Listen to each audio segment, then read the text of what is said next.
Aproveitar que a voz está aquecida ainda.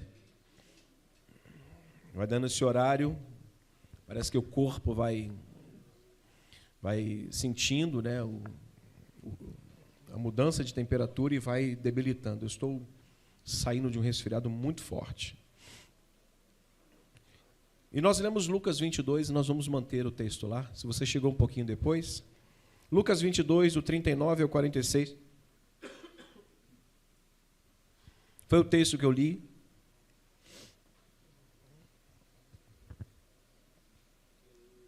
Se você puder deixar marcado, e agora voltar, aliás, ir à frente, para João 18, por favor. É o mesmo texto.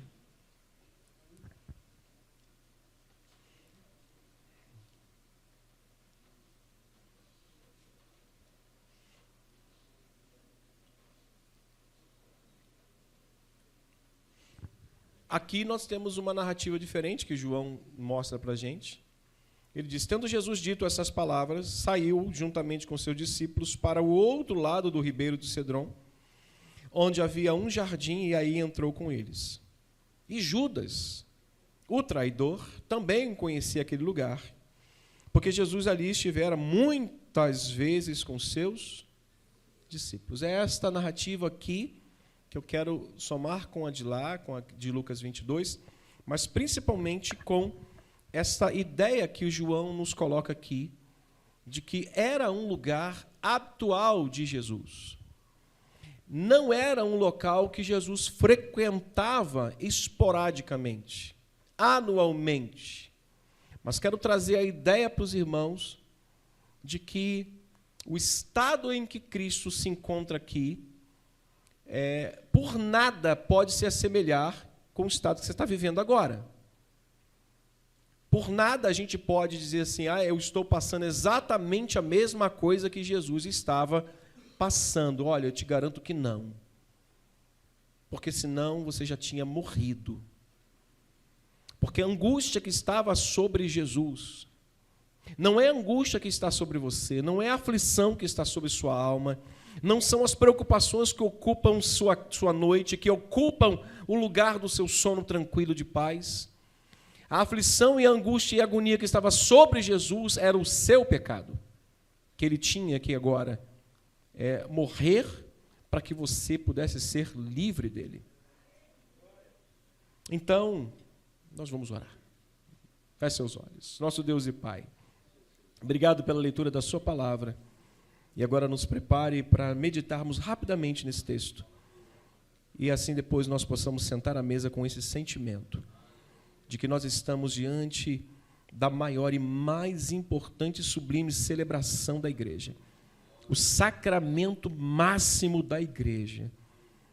A mesa do Senhor, que nos aponta para um Cristo crucificado. Porque a razão da nossa salvação é Cristo crucificado. Se nós estamos aqui salvos em Cristo, é porque Ele deu a sua vida naquela cruz. E em memória do Cordeiro que foi sacrificado, nós vamos pegar os elementos e dar graças ao Senhor. Obrigado, fica conosco, fala conosco, em nome de Jesus. Por que eu escolhi também ler o Evangelho?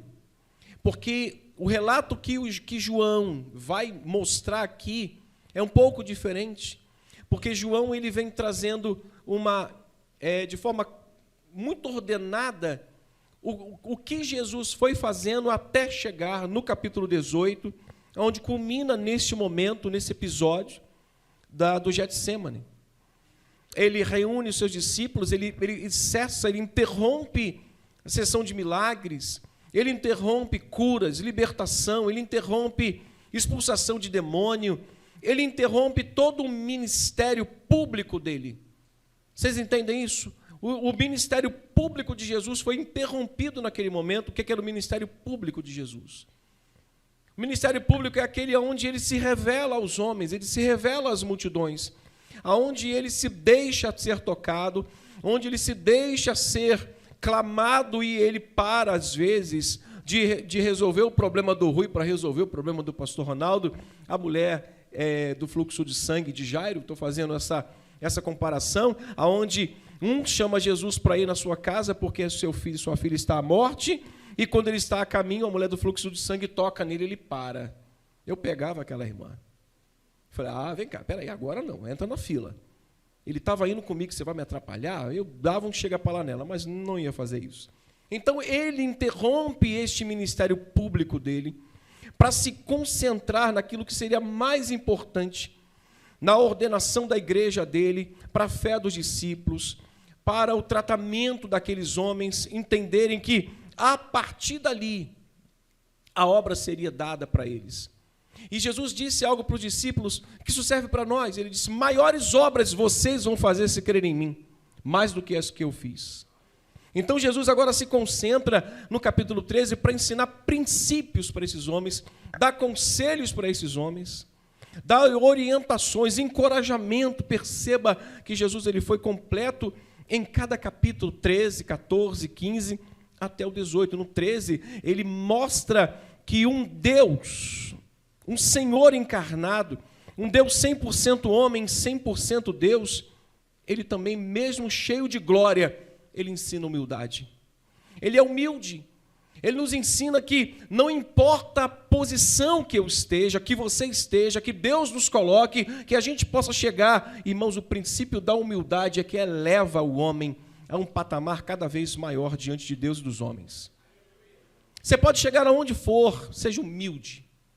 Jesus nos deu esse exemplo no capítulo 13. Então, os estudiosos entendem que o capítulo 13 até o capítulo 18 ou 17, ele aponta para princípios que foram estabelecer, ou iriam estabelecer, o sucesso, se eu posso assim dizer, sucesso, mas o crescimento em Deus do ministério dos apóstolos. Ensinou humildade. Mas no capítulo 14, esse Cristo olha para os seus discípulos e diz para eles, olha, eu vou para o meu Pai, eu vou morrer. Como assim? Eles se turbam, eles se preocupam, como é que a gente vai agora ficar sozinho? E Jesus vai ensinar para eles a terem esperança, a olharem, irmãos, a vida da gente é movida por esperança de algo muito maior do que está diante dos nossos limitados olhos. Aquilo que os nossos olhos não viram, nossos ouvidos não ouviram e não chegou ao nosso entendimento, é o que Deus tem preparado para nós. Além desse mundo, além desta terra, além dessas coisas perecíveis, materiais, o que Paulo está dizendo é que aquilo que ele preparou para nós está além desse plano terreno. Paulo diz que a nossa esperança se limita apenas a esta vida. Nós somos os infelizes dessa terra. Eu tenho que trabalhar, eu tenho que estudar, você tem que trabalhar, tem que estudar, tem que conquistar, tem que ganhar com os nossos olhos no céu, trabalhando na terra com a nossa esperança e olhos nos céus. Então Jesus vai olhar para eles, não se turbem, não se preocupem, creem em mim, creem também em Deus, na casa de meu Pai há centenas e milhares e milhões de moradas. No capítulo 15 ele chama os discípulos e dizendo o seguinte, não adianta nada, parafraseando, ter esperança sem perseverança. Não adianta ter esperança e não permanecer na esperança. E ele vai usar o exemplo da videira. Ele vai dizer, olha, assim como vocês são os ramos e eu sou a videira, se vocês não estiverem ligados a mim, vocês morrem. Eu estou para fazer uma visita semana que vem na palmeira que eu precisei fazer um corativo nela. Eu comprei algumas palmeiras e o rapaz, quando foi amarrar, o vento levou, era muito grande o galho, e a pressão do vento pegou exatamente na amarra da corda e fez assim nela. Pá! E era a maior palmeira que eu tinha comprado. Aí eu olhei para ele assim e falou, faz um corativo nela, pega lá para mim. Ele disse, não, depois eu faço, vamos plantar. Aí eu todo dia olho na câmera. Ela ainda está lá, verde. Aí Denise falou assim, acho que não vai resistir não. Eu falei, vai. Sabe por quê? Porque ela está ligada à árvore. Ela não quebrou, ela só deu aquela amassada. Os irmãos sabem o que eu estou falando, sabe? Ela deu aquela amassadinha. Eu endireitei ela, peguei um bambu fininho e peguei espaladrapo e fiz um curativo na criança. Está meia feia lá, meia capenga lá, mas o vento bate nela, fica tremendo assim, mas ela vai sobreviver. Por quê? Porque ela está ligada. Jesus vai chamá-los à responsabilidade, dizendo, se vocês não permanecerem em mim, não adianta ter esperança, não adianta ter humildade, permaneçam em mim e eu permanecerei em vós. E ele bota um negócio interessante, e se vocês pedirem alguma coisa, o meu Pai que está nos céus vos concede. Ele nos dá o João coloca isso de forma muito interessante para a gente. No capítulo 16, ele agora vai chamar a atenção desses discípulos quanto àquilo que poderia acontecer, não, iria acontecer com eles inevitavelmente.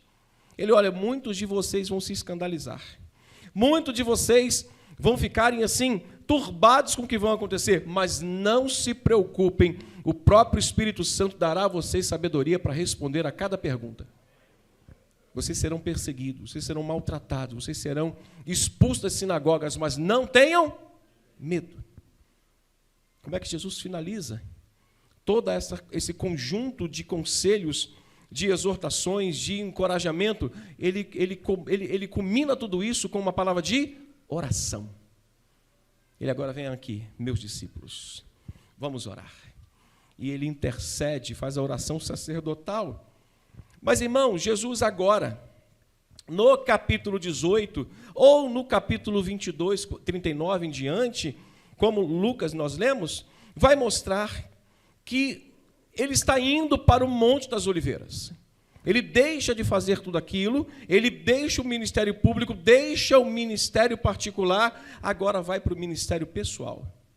Agora seria ele e Deus. Seria aquele momento mais importante e interessante que esse Cristo que a gente conhece, das narrativas de Marcos, Lucas e João, que enfrenta fariseus, que enfrenta saduceus, que enfrenta opositores, mas enfrenta de uma maneira didática. Ele enfrenta com paz, ele enfrenta com esperança, ele enfrenta com alegria, ele enfrenta com paciência, com muita paciência, senão tinha mandado descer fogo do céu e matar toda aquela raça. Agora, ele nos mostra, e eu chamo isso, sabe de quê? De um exemplo paterno para nos mostrar que se com ele aconteceu, vai acontecer com a gente. Não o Getsêmani, por favor, não. Mas ele me mostra aqui, ele me ensina aqui, ele é misericordioso a ponto de me mostrar que o episódio em que ele passa indo para o Getsêmani pode acontecer com a gente, de uma maneira especial. Deus não o abandonou. Diga para o irmão que está do seu lado, na sua angústia, Deus nunca vai te abandonar. Você pode dizer para você, você quer ver o maior inimigo da gente? É o espelho. Não é o espelho que mostra as rugas, não, porque isso aí é normal. É o espelho da nossa alma. Que a gente diz assim, não vai dar certo. Não vai dar certo. Cristo, ele se compadeceu com a gente de tal forma que ele, ali no Getsêmani, ele está me ensinando que tem dias que a gente luta com esperança, com paz, com perseverança, com paciência, mas tem dias que a gente está exatamente igual a ele, com um sentimento assim de tristeza, de angústia, de agonia. Veja se não foi isso que o texto nos mostrou. Diferente das outras reações de Jesus diante das lutas que ele enfrentou, das oposições, tudo o que ele fazia, ele respondia de forma contrária. Só que agora, a Bíblia diz, João não vai dizer isso, mas Lucas diz isso melhor. Se você voltar para lá, você vai ver. Ele vai dizer, 22, 39 e diante. Vai nos dizer assim. Ele, por sua vez, verso 41, afastou-se cerca de um tiro de pedra e de joelhos orava, dizendo que, leia verso 42 em diante, Pai, se queres, passa de mim este cálice, contudo, senão não se faça a minha vontade, Então lhe apareceu um anjo do céu e o confortava, e verso 44 vai nos mostrar, e estando ele em agonia, em nenhum momento você vai ver Jesus assim. Em todo momento que ele enfrentava oposição e luta, ele estava sempre em paz, demonstrando para nós o que de fato ele era, o Filho de Deus. Aqui, ele nos mostra, ele revela para a gente a humanidade. Ele diz, não é pecado. Não é pecado. Quantos aqui já fizeram essa oração, como eu? Pai, se possível, afasta de mim esse cálice. Quantos já fizeram essa oração? Ele me mostra que não há pecado nisso.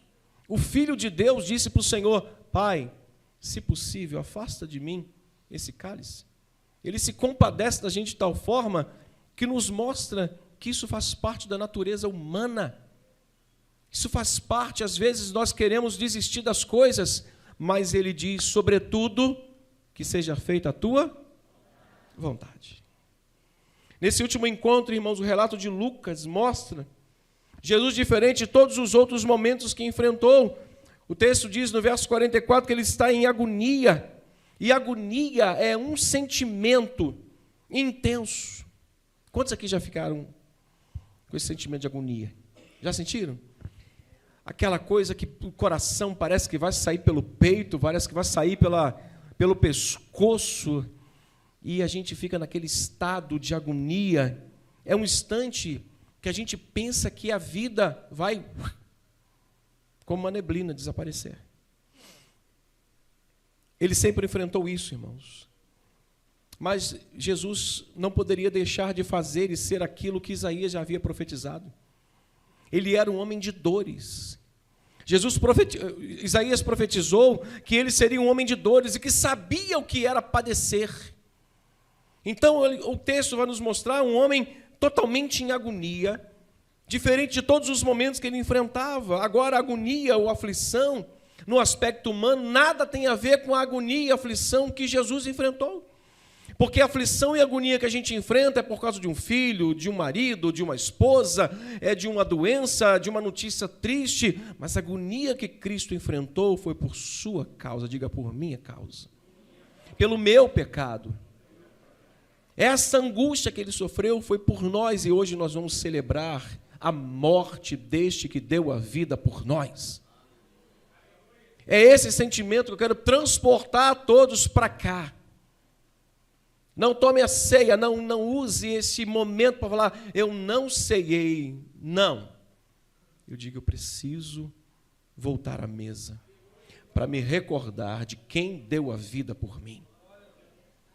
Não é igual o luthier do bispo Walter, que encontrou com ele um dia e disse, vou lá na sua igreja de novo, pastor, para comer aquele pãozinho, tomar aquele suquinho de vinho de novo, muito maneiro aquilo.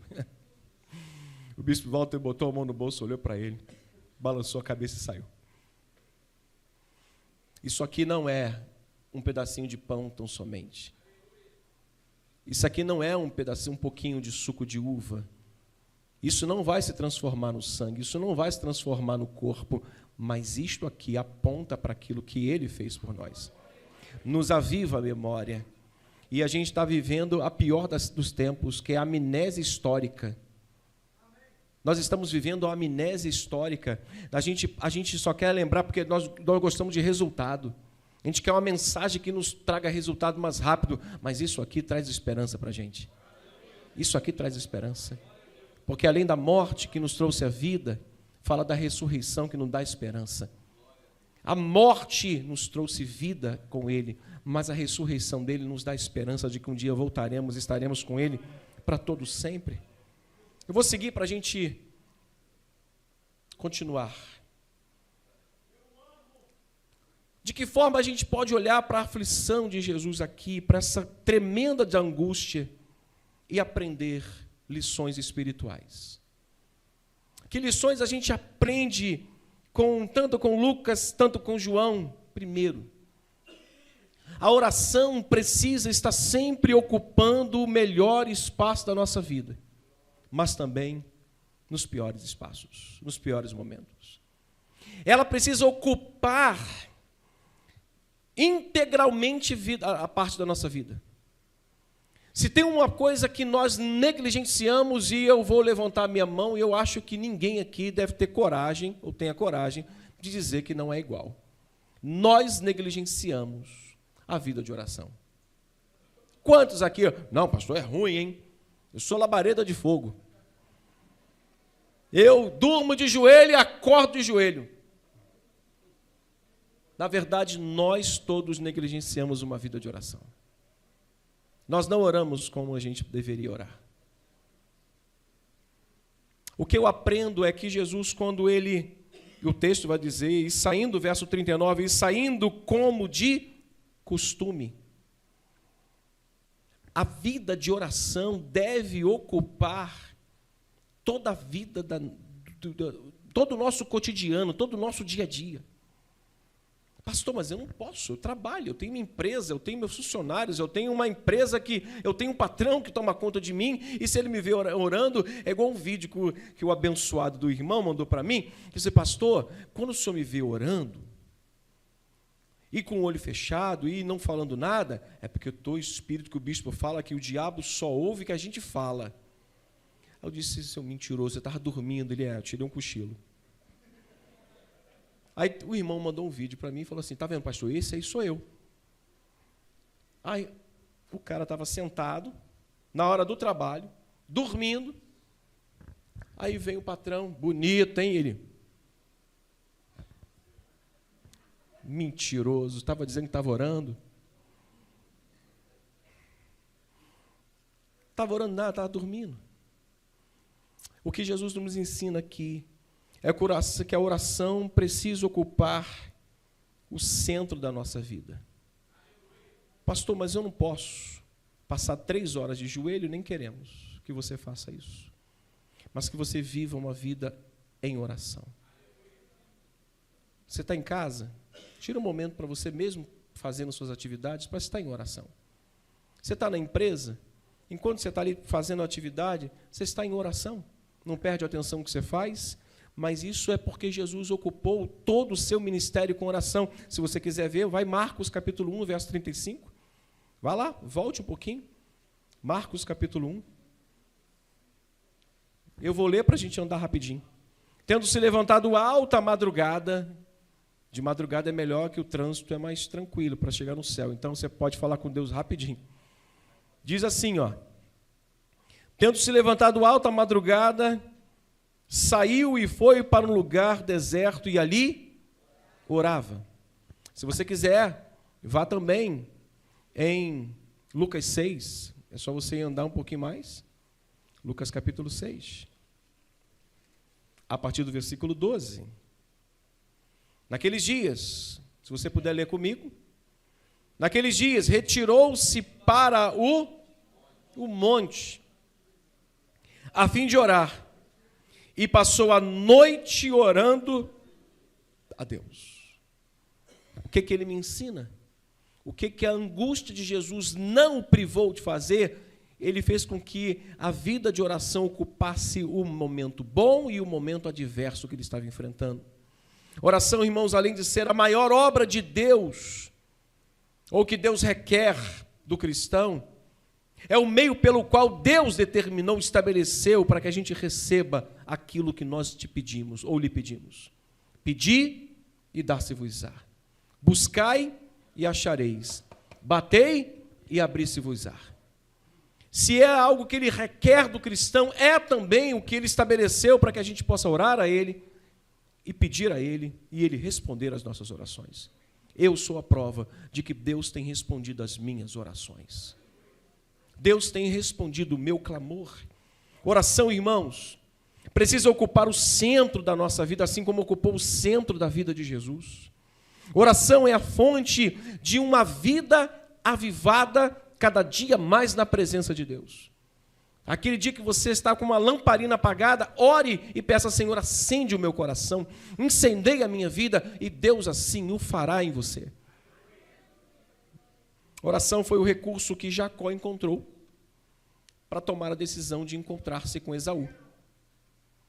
Ele encontrou-se com Esaú, mas não foi simplesmente porque ele mandou um WhatsApp. Ele mandou um e-mail para Esaú, porque se ele se encontra com Esaú despreparado, Esaú o matava, porque Esaú estava querendo matá-lo, mas ele se encontra com Esaú debaixo de oração. Isso me ensina que para tomarmos decisões precisamos orar. Jacó foi se encontrar com Esaú debaixo de oração. Não faça nada na sua vida sem estar em oração. A oração foi o recurso que Jó usou quando perdeu tudo.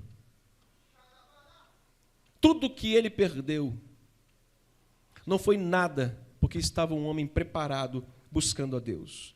Oração foi o recurso de Ezequias, quando foi ameaçado por Senaqueribe, 1º ou 2º de Reis, capítulo 19, versos 14 ao 16.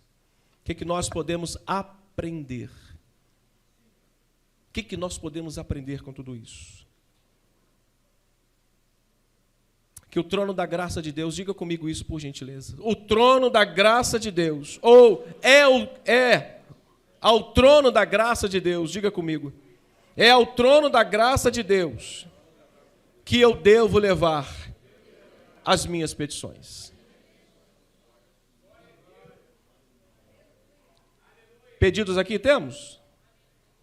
Vários pedidos aqui, não temos?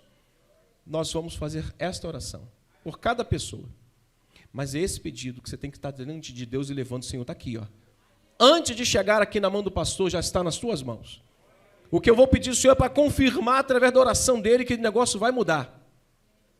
Então, irmãos, o nosso lugar é aos pés de Cristo, com acesso ao trono da sua graça, entrando com confiança pelo novo e vivo caminho, crendo que ele vai nos responder. A segunda coisa que eu aprendo, eu vou ganhar tempo, é que as nossas aflições, ou aquilo que Jesus enfrentou, sempre o modelo é Cristo. Aquilo que Jesus enfrentou deve nos fazer entender e aceitar, acima de tudo, mesmo a contragosto, que a vontade dele é melhor. Quantos aqui já tiveram uma resposta não agradável das suas orações? Quantos aqui, sério? Tem um irmão aqui na igreja que eu tenho um certo ranço dele. Eu tenho uma manchinha no coração, como diz o Pablo. Porque teve um dia que eu saí de casa e disse, Senhor, fala comigo. Aí eu entrei em oração, Senhor, eu preciso ouvir sua voz. Eu não sabia que era ele que iria pregar num culto de segunda-feira. Ele sobe para pregar. Aí ele diz assim, Deus mandou dizer para vocês que não vai fazer isso.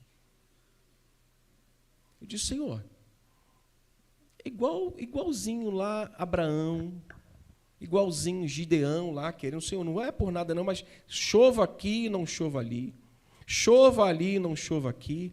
Repete para mim. O irmão repetiu. Já começou a subir aquela ira santa. Terceira vez o irmão foi de novo. Quem eu encontro na subida, da descida da escada, porque eu desci para ir para o carro, só que eu esqueci alguma coisa na igreja.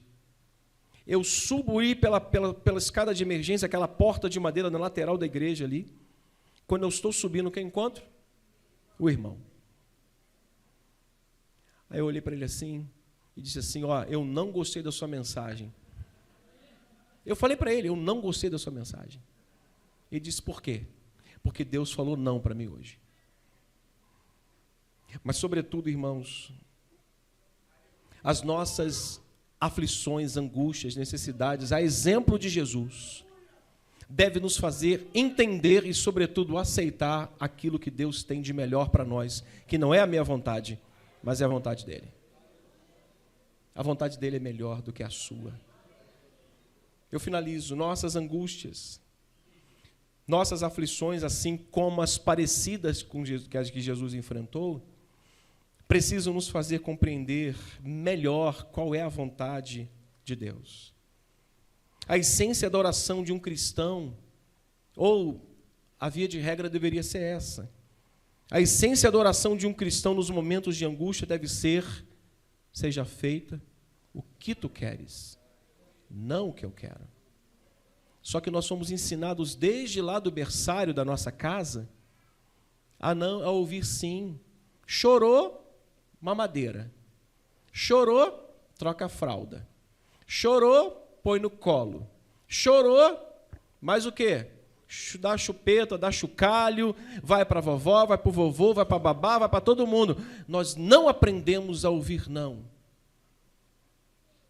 Aí a gente virou crentes mimados.